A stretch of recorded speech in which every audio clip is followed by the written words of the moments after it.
Por causa de uma carta manuscrita, o esquema veio à tona, que o auditor endereçou para uma entidade espiritual. Foi assim. Então ele escreveu ali, o auditor, né, meio que escreveu isso e aí deu merda.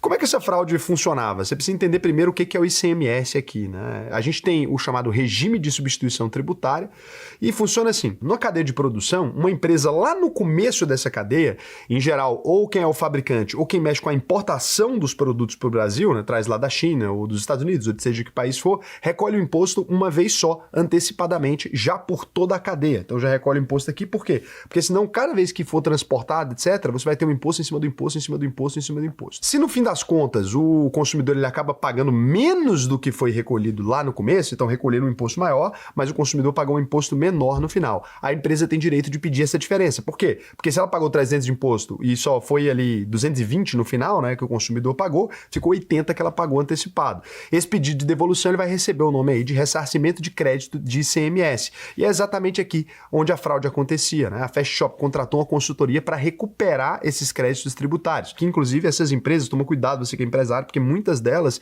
enviam mensagens para você no WhatsApp, né, direto. Quando você tem um CNPJ no Brasil, começa a crescer, como o Brasil vazou dados de quase todo mundo, você recebe essas mensagens aqui. Então, é muito comum empresas contratarem isso, até empresas menores, tá? O problema era quem estava por trás dessa Smart Tax, né? O auditor fiscal Arthur Gomes da Silva Neto, ele era um servidor da Receita Federal de São Paulo que também trabalhava com recuperação de crédito.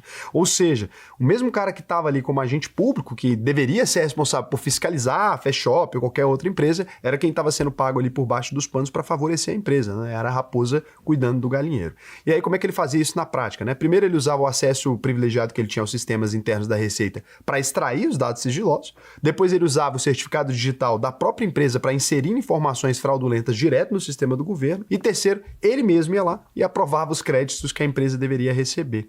Então tem um nome técnico para isso, né? Mineração de dado fiscal. Você usa o acesso ilegal ao sistema do governo para fabricar esse crédito do zero. E assim, para você ter uma ideia, entre 2021 e 2025 foram analisados cerca de 1 bilhão e 590 milhões de reais em ressarcimentos, né?